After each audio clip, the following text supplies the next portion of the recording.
أَوَعَجِبْتُمْ أَنْ جَاءَكُمْ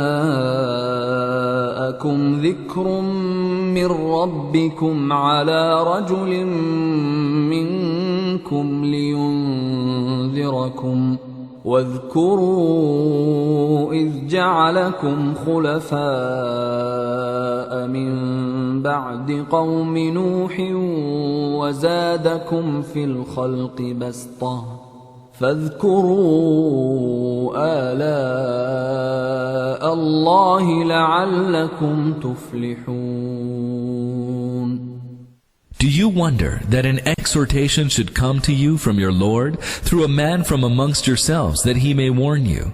And do call to mind when he made you successors after the people of Noah, peace be upon him, and amply increased you in stature. Remember then the wondrous bounties of Allah, that you may prosper. Remember then the wondrous bounties of Allah. The word A'la used in the above verse stands for bounties, wondrous works of nature, and praiseworthy qualities. The purpose of the verse is to impress upon man to gratefully recognize the favors God has lavished upon him, bearing in mind that God also has the power to take them away.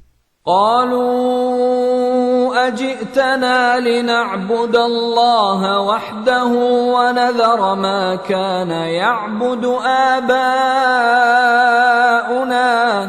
فأتنا بما تعدنا إن كنت من الصادقين. They said, have you come to us that we should worship none other than Allah and forsake all whom our forefathers were wont to worship? Then bring upon us the scourge with which you have threatened us, if you are truthful. And forsake all whom our forefathers were wont to worship. It is worth noting that the people of Ad neither disbelieved in God nor refused to worship Him. They did not, however, follow the teachings of Hud, who proclaimed God alone should be worshipped, and that none other may be associated in servitude to Him. قال قد وقع عليكم من ربكم رجس وغضب أتجادلونني في أسماء سميتموها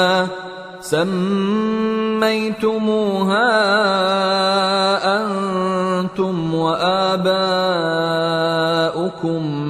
ما نزل الله بها من سلطان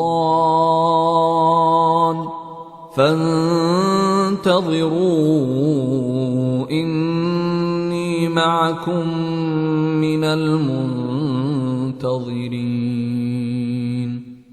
Hud, peace be upon him, warned them, surely punishment and wrath from your Lord have befallen upon you. Do you dispute with me about mere names that you and your forefathers have concocted, and for which Allah has sent down no sanction? Wait then, I too am with you among those who wait. Do you dispute with me about mere names that you and your forefathers have concocted? They look to gods of rain and gods of wind, wealth, and health, but none of these enjoys Godhead. There are many instances in our own time of people whose beliefs are no different from the ones mentioned above. There are people who are wont to call someone Mushkil Khusha, the remover of distress, or to call someone else Ganjbakhsh, the bestower of treasures. But God's creatures cannot remove the distresses of other creatures like themselves, nor do they have any treasure that they might give away to others. Their titles are merely empty words, bereft of the qualities attributed to them. All argumentation aimed at justifying those titles amounts to a lot of sound and fury about nothing. And for which Allah has sent down no sanction? The Makkans could produce no sanction from Allah, whom they themselves acknowledged as the Supreme God, that He had transferred to their false gods any of His power or authority. None has any authorization from God to remove distress from or bestow treasures on others. It is the Makkans themselves who arbitrarily chose to confer parts of God's power on those beings. فأنجيناه والذين معه برحمة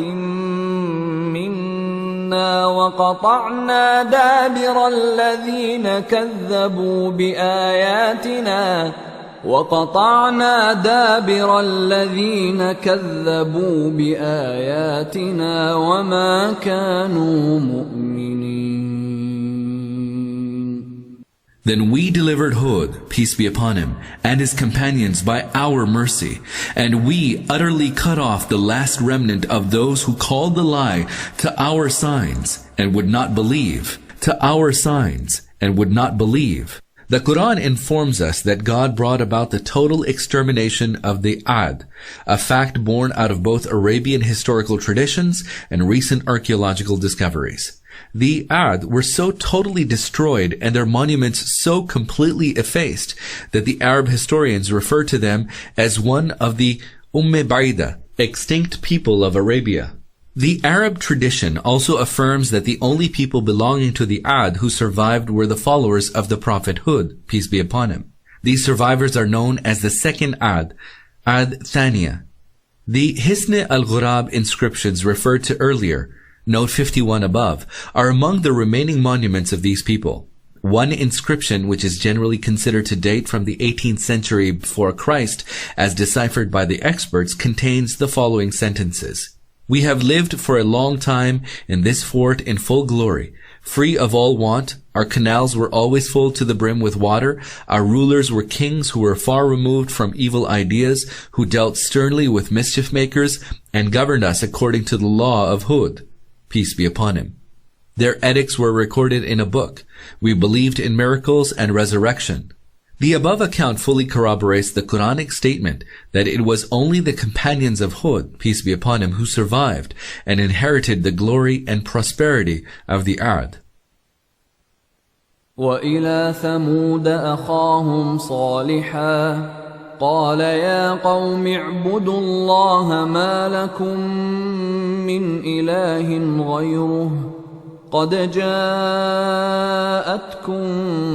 بينة من ربكم هذه ناقة الله لكم آية فذروها تأكل في أرض الله ولا تمسوها بسوء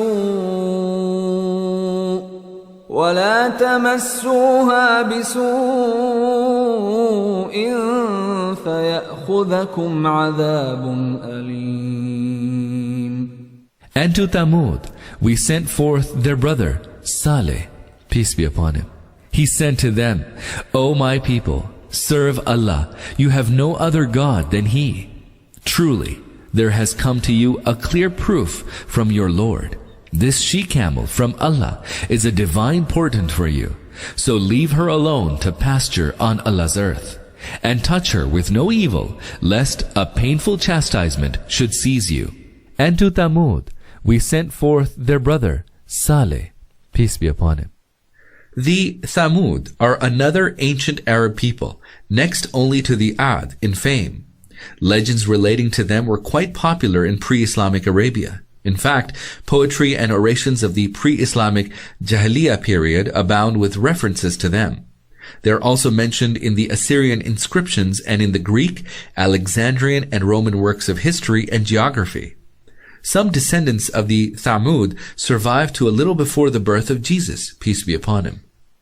The Roman historians mention that they entered into the Roman army and fought against the Nabateans, their arch enemy. The Thamud lived in the northwestern part of Arabia, which is still called Al-Hijr. In the present time, there is a station on the Hijaz railway between Medina and Tabuk. This is called Madain Sali, which was the capital town of Thamud and was then known as Al-Hijr, the rock-hewn city. This has survived to this day and is spread over thousands of acres. It was once inhabited by no less than 500,000 people. At the time of the revelation of the Quran, Arab trade caravans passed through the ruins of the city. While the Prophet, peace be upon him, was on his way to Tabuk, he directed the Muslims to look upon these monuments and urged them to learn the lessons which sensible persons ought to learn from the ruins of a people that had been destroyed because of their evil doing. The Prophet, peace be upon him, also pointed to the well from which the she-camel of the Prophet Saleh, peace be upon him, used to drink. He instructed the Muslims to draw water from that well alone and to void all other wells. The mountain pass through which that she-camel came to drink was also indicated by the Prophet, peace be upon him. The pass is still known as Fajal Naka.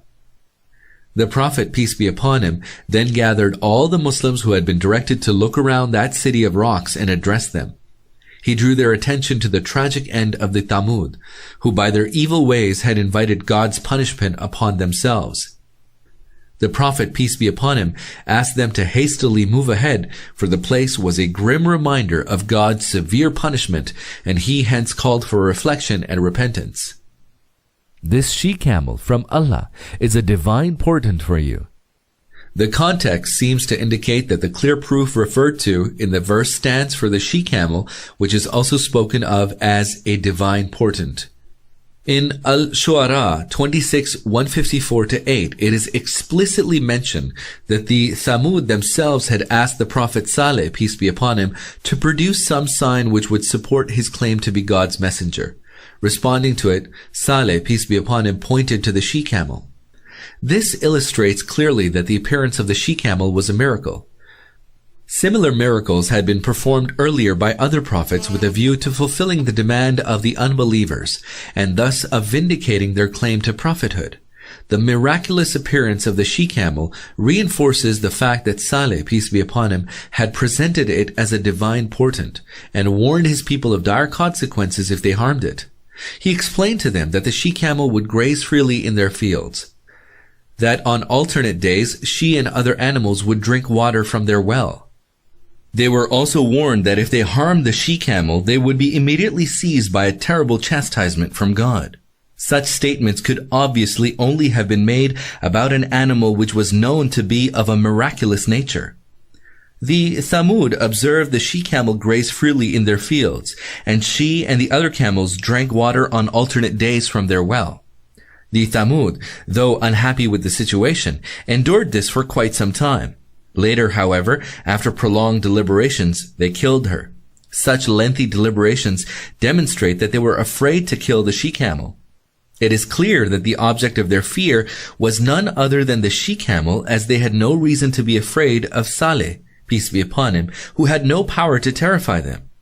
Their sense of awe for the she-camel explains why they let her graze freely on their land. The Quran, however, does not provide any detailed information as to what the she-camel looked like or how she was born. The authentic hadith, too, provide no information about its miraculous birth. Hence, one need not take too seriously the statements of some of the commentators on the Quran about the mode of her birth. However, as far as the fact of her miraculous birth is concerned, that is born out of the Quran itself.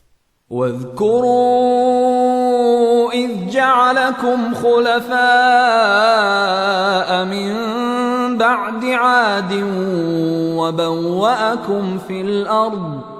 وبوأكم في الأرض تتخذون من سهولها قصورا وتنحتون الجبال بيوتا فاذكروا آلاء الله ولا تعثوا في الأرض مفسدين.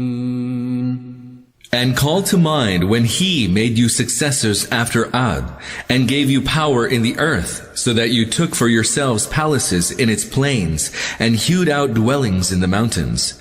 Remember then the wondrous bounties of Allah, and do not go about creating mischief in the land, so that you took for yourselves palaces in its plains, and hewed out dwellings in the mountains. The Thamud were highly skillful in rock carving, and made huge mansions by carving the mountains, as we have mentioned earlier. See note 57 above. In this regard, the works of the Thamud resembled the rock carvings in the Ajanta and Ellora caves in India, and several other places. A few buildings erected by the Thamud are still intact in Madain Saleh, and speak of their tremendous skills in civil engineering and architecture. And do not go about creating mischief in the land. The Quran asks people to draw a lesson from the tragic end of the Ad. For just as God destroyed that wicked people and established Muslims in positions of power and influence previously occupied by them, He can also destroy the Muslims and replace them by others if they should become wicked and mischievous. قال الملأ الذين استكبروا من قومه للذين استضعفوا لمن آمن منهم أتعلمون أن صالحا مرسل من ربه قالوا إنا بما أرسل به مؤمنون. The haughty elders of his nation said to those believers who had been oppressed, "Do you know that Saleh is one sent forth with a message from his Lord?" They replied, "Surely, we believe in the message with which he has been sent." قال الذين استكبروا إنا بالذي آمنتم به كافرون. The haughty ones remarked, "Most certainly, we disbelieve in that which you believe." فعقروا الناقة وعتوا عن أمر ربهم وقالوا يا صالح ائتنا بما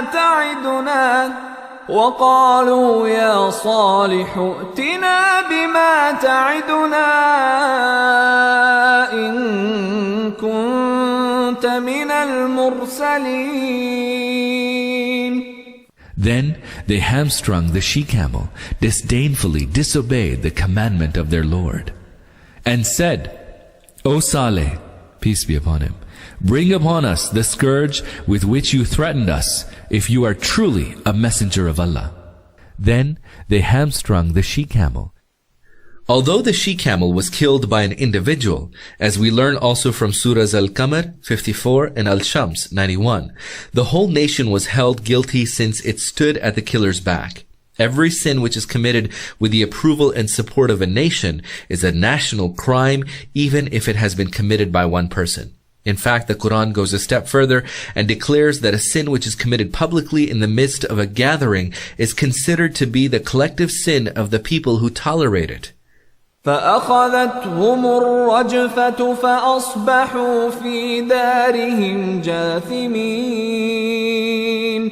Thereupon, a shocking catastrophe seized them so that they lay prostrate in their dwellings. Thereupon, a shocking catastrophe seized them. Other Quranic expressions used for the calamity are Rajifa, earthquake, Al-Nazi at 79:6, Sayya, awesome cry, Hud 11:67, Saika, thunderbolt, Al-Baqarah 2:55, and Taghiya, roaring noise, Al-Haqqa 69:5. فتولى عنهم وقال يا قوم لقد أبلغتكم رسالة ربي ونصحت